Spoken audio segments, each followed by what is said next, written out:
This is a lettuce leaf basil. It grows a really big, kind of crinkly, looks like a big piece of lettuce, but I mean, it grows a leaf big enough that you can just lay it on your sandwich. And it's just $4 for this? Yeah. And people go to Home Depot and they spend $3 for something that's that big, and they could get this here.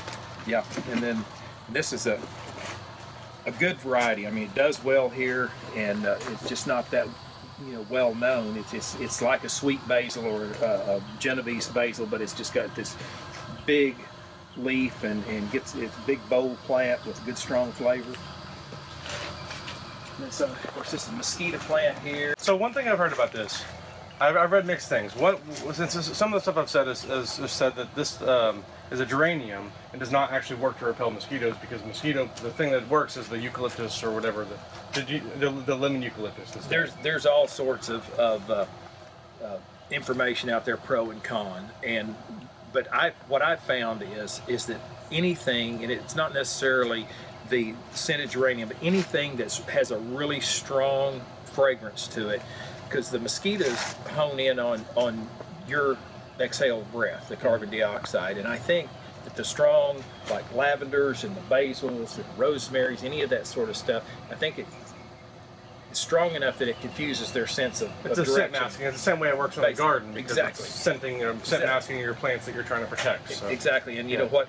I found the same thing of people that want deer repellent type plants. Anything that has a real strong fragrance, your Mediterranean herbs, your sage, lavender, rosemary, anything like that, they won't bother. And I don't know if it will repel them, but they certainly won't eat it. They may test it once or twice. And they'll avoid the area because they might think it's all bad. Yeah. So if anything has a real strong fragrance to it, they're kind of averse to. Is that catnip over here? That is catnip right there, and then this is the Greek columnar basil. But this is what, when folks lose their regular cilantro because of the heat and it bolts and goes to seed, this is one of the options that they can go to. This is Vietnamese cilantro, or Rao Ram is what the Vietnamese call it, and they use it a lot in soups and fish dishes and all that, but it's not exactly a true cilantro flavor, but it's very, very close, and I find that some people actually prefer this over regular cilantro. It is very close. What do you think? Mild. Definitely has a cilantro flavor to it. You could definitely, if you want to make salsa or have something that substitute. And this is really hard to start from seed. No, well, because I tried to start it from seed. But it's easy to do from cuttings. Yeah, okay. And the hotter it gets, as long as it's got plenty of water, the hotter it gets, the more it goes. So this stuff just goes crazy when it's hot and humid like this, because it really likes the moisture. So this is a very good economical replacement for your regular cilantro when it's too hot to grow that. Yeah, that's good. Got a little bit of spice to it. It's got a little bit of a kick to it, but it's a good one. I mean, it's generally you're putting it in something that's spicy anyway. Salsa. Exactly. So it's real good. And then over here, is this the same as culantro, or is that? No, this is the culantro. Okay. This is, we call it Puerto Rican cilantro. It's native down in the Caribbean. It's an understory plant. It grows in the shade, so you need to remember that. This works great as a patio pot or something like that. Loves the heat, loves the humidity, but does not like our afternoon suns here. It's just too much for it to bear. But it's also another good, and it actually has a really true cilantro flavor. This is a lot more like cilantro, a lot less spicy. The folks down in the Caribbean make a spice blend out of it they call Racal. I'm not sure what all is in it. There's other spices in it, but they use it a lot like some people would use curry. But it's a really good and tasty. This would be a great spot. So on the west side of the house. No, I'm on the east side of the house. Yeah, the east side of the house. I have all my. This one will go anywhere. This will take full sun as long as it's got the moisture. So, and then you can. So I've been growing this, but I haven't done anything with it. Yeah. Well, what would you do to prepare this? Well, it's hard for me to say because I'm one that doesn't particularly like curry, so I don't do anything with it except grow it and sell it to other folks for other folks. So you're doing better than I do. I just grow it just to say I have a curry plant. I haven't figured out how to use it yet. I'm told you can use it in any way you would regularly use curry, but it still has that good true curry flavor to it. Yeah, we need to try some of this. I love the smell of it. I love having curry things. I just haven't learned how to make it yet. Yeah. And of course, here we've got various lavenders. We'll get out in a moment here and take a look at our lavender trials out outside, but we do about 6 or 8 different varieties of lavender. Which one's your favorite variety? It's hard to say. You know, I like Munstead, you know, if you want one of the shorter, kind of lower growing and spreading ones. But you know, if you want the blooms, probably harvest the stems. The Provence or Grasso are probably the better. They are hybrid crosses. They are a lavendin, not an English lavender. But so they get their bigger, bolder plant and have a lot longer stems if you're looking for the cut flowers or just the blooms on them. But as far as growing them here in Oklahoma, it's about the same. I mean, the culture from aspect of it, you know, raised beds, sandy soil, well drained, you know, not too heavy on the water. That's trick to all the Mediterranean herbs, whether it's rosemary or sage, lavender, oregano. You know, the lavender is probably the most sensitive to the watering. You know, when we get the monsoons here in the springtime, it's just nothing you can do about it. What about in the winter? How well does it typically do overwintering? Well, we did fairly well. Now, there's several others participating in this trial that's going on right now, and I think I had the best success, but we've really got an ideal spot here, you know, for the lavender because of the drainage and the south-facing slope. And we had a little bit of dieback, but I think that's primarily, it's not how cold it gets. This winter was so erratic that we went from a very mild winter, temperatures in the 60s, almost 70s, where these Mediterranean herbs are really trying to grow, to a few days later we were down to 0, then we were back up in the 60s, and then back down to 0 and below 0, and then back up. And it's that yo-yo temperature is what really is hard on all of these, you know, a lot of the broadleaf evergreens as well as the Mediterranean herbs suffered because of that volatility in the temperature. Yeah, absolutely. Yeah, and lemon balm, folks that like to make a little herb tea. That's wow. You can dry those and put them in and of course lemon. That's lemon verbena. This is lemon balm here. Of course, you can do that the same way. You know, you take squeeze some lemon into the jar, your jug, pitcher, whatever, and some lemon balm and you know, a little ice, and have a real refreshing lemonade. Here we're looking at oreganos. This is regular standard Greek oregano, which is, you know, most commonly called for by the chefs. That sweet marjoram there at the back. And then here we have Italian oregano, which is actually a cross between sweet marjoram and Greek oregano, and it's somewhere in between. It's not as sweet as marjoram, it's not as strong as the Greek oregano, but it has a really nice, mild oregano flavor to it. I'm gonna have so many different tastes in my mouth by the time I leave. Clear the palate. And then on that side, this is an oregano called hot and spicy, and it is just exactly what it's called. It's Greek oregano that really has a kick to it. What do you think of that? Still red. Oh yeah, there it comes in. Yeah. It's kind of got an afterburner effect. It's like the pepper hot, you know, not the. Yeah. But a lot of people really like it. Well, especially in some black beans or something, that would be really good. Of course, here we're getting into the rosemaries. Yeah, we've got 7 or 8 different rosemaries. What's your favorite rosemary variety? Well, do you have one? I do. It's the Fernot. And for a long time I thought that must be a French variety, and come find out that it was named after a plants lady out of Dallas by the name of Lane Fernot. There's actually a Fernot street in Dallas that was named after this lady who found it somewhere. I'm not sure where the background of it, but it's as hardy as art, and I think from an ornamental standpoint it's a little bit more attractive. It's got a tidier habit, a brighter green. The ARP is great, and it has its own look. It's a little bit more of a rambling habit to it, spreading out. But the ARP is definitely, you know, the hardiest variety, and we can talk about that a little bit more if we get to the rosemary trials over there. Absolutely. But a lot of folks, this is barbecue. You can see it's a bright green leaf, very, very attractive looking, and this is great for pot production if you want to just have a patio pot. It's not really hardy here, winter hardy, but people like it. It has big, long, straight, sturdy stems for barbecues, skewers, and hence the name. This variety, this is Fernot right here. Okay. It's got a really good fragrance to it. It's kind of mild. And one of the things that people ask me a lot is which is your favorite one to cook with, and that depends on your taste. If you like the really strong, rosemary flavor, I'd go with Art. If you want something a little bit milder, Fernot or Salem they're not quite as strong. To me, Art is a little too strong because you take a bite of it, it'll water your eyes, because it's that potent. But then we also have Grizia here, which is this very columnar, upright growing rosemary with a big, broad, thick leaf, and it has more of a floral, spicy, kind of flowery sort of fragrance and flavor to it that's different than any. You see what I'm talking about? Yeah. It's so it's all personal preference when it comes to the taste. They're all good, just whatever you prefer. You're at the point where you have the taste all memorized, so I could give you a rosemary to try, and you can tell me what variety it is. Well, I don't know if I'm that good or not, but I did write a little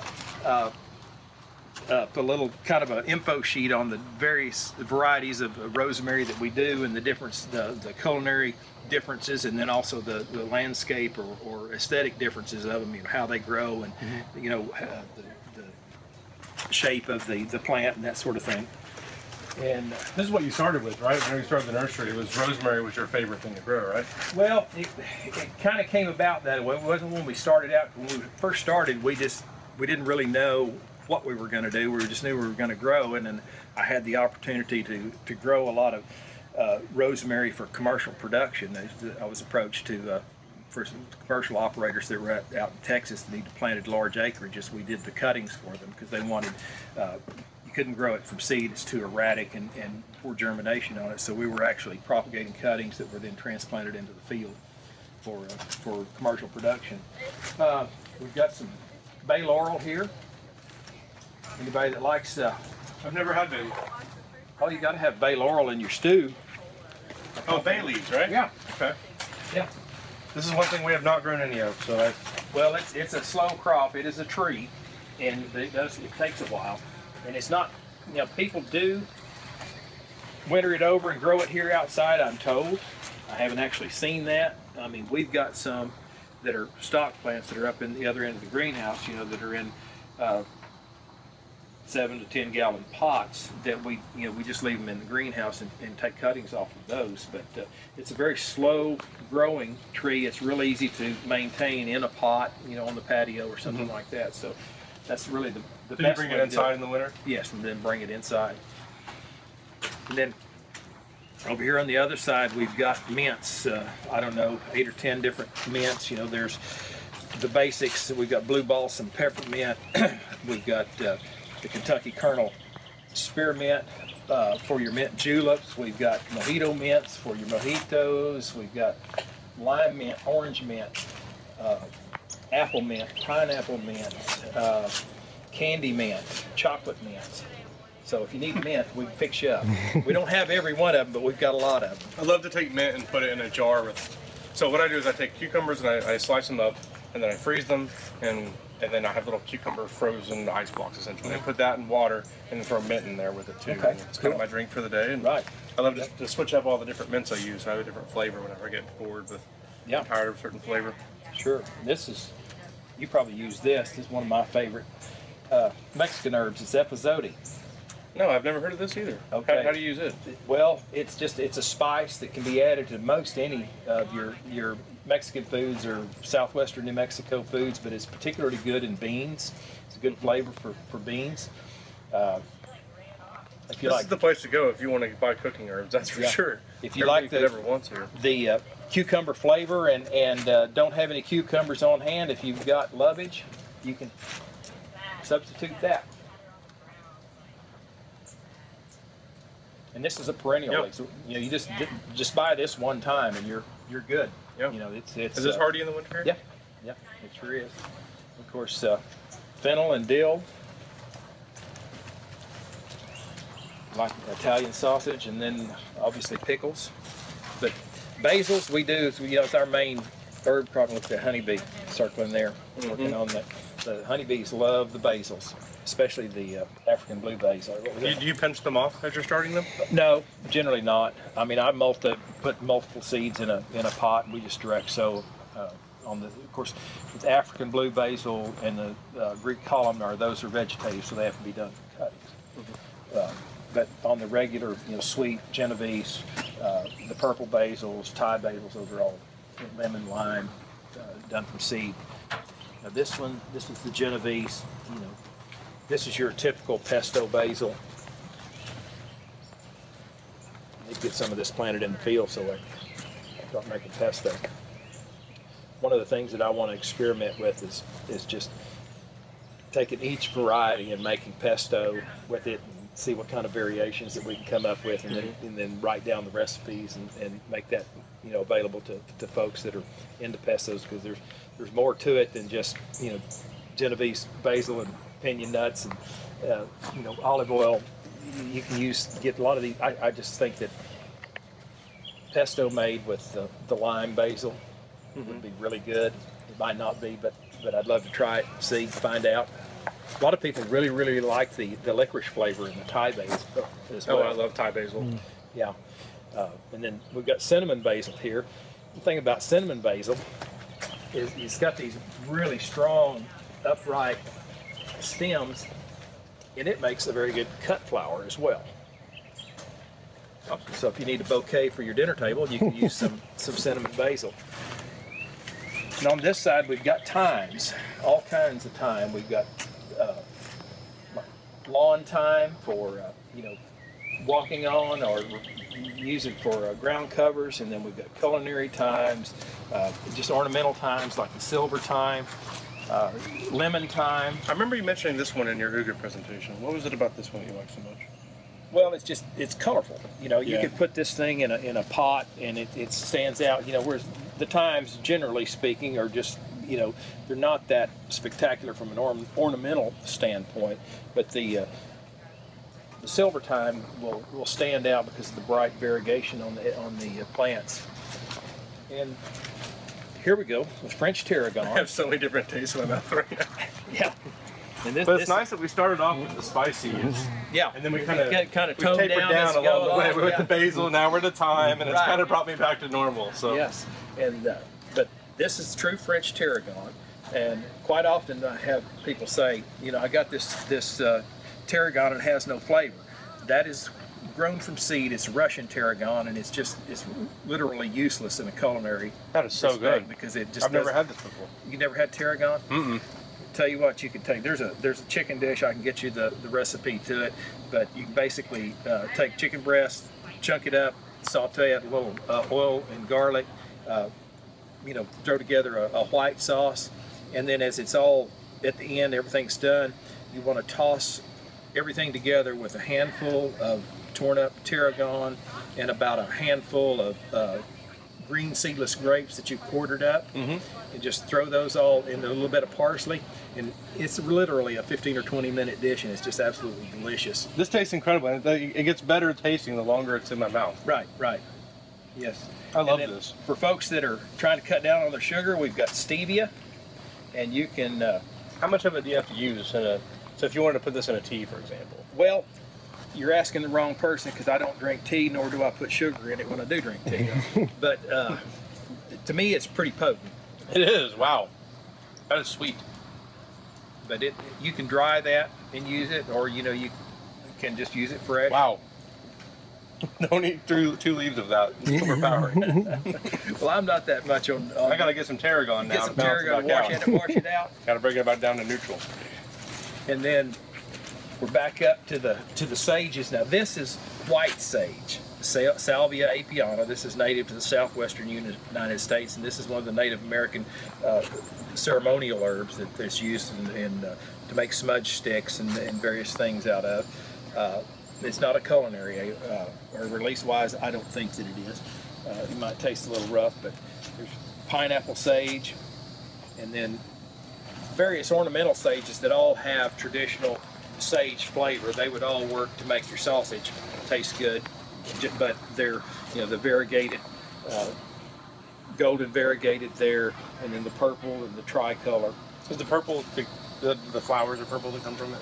No, well, just the leaves. Just Of the course, color. yeah, you see how they kind of get the purple stems, and in cooler weather, they're more colorful than they are in the heat of the summertime. This is a sage here that we've been growing for a number of years, and it's a hybrid sage. We call it blue silver. We look at this out there in the trial garden. Just smell how fragrant, how potent that is. Wow.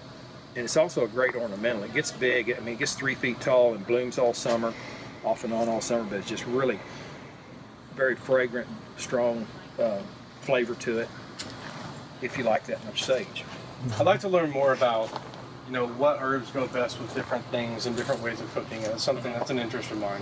Yep. Do you have any books or anything on that topic that you like, or you need to write one? Well, we need to get you to write a book on this. Maybe so. You know, I keep thinking I'm going to sit down and write up some recipes sometimes, because I'm not a chef. I'm not a trained cook, but I like to cook, and certainly like to cook with the culinary herbs, and I like simple, easy stuff. You know, just like the chicken dish I was telling you about that you can throw together in 15 minutes. Because I'm like everyone else. I've got too many other things to do, and I don't want to spend all afternoon, you know, in the kitchen. But I do like to cook, especially with the herbs. Yeah, I would love to see your recipes for sure. With this much experience in growing and cooking all this. Yeah. And then, of course, right here, we've got a few pet plants here. Here's your boot jalokia peppers for the folks that like the hot stuff. We've got a good pot crop going here. Ghost peppers. Oh, it's a ghost pepper? I'm not taking a bite out of that. No, me either. I don't even know why we have those here, because I'm not eating them. But I've been cocky with peppers before, and I've regretted it every time. yeah. Well, you know, jalapeno is enough for me. I don't know why anybody want to go beyond that. Yeah. That's another story.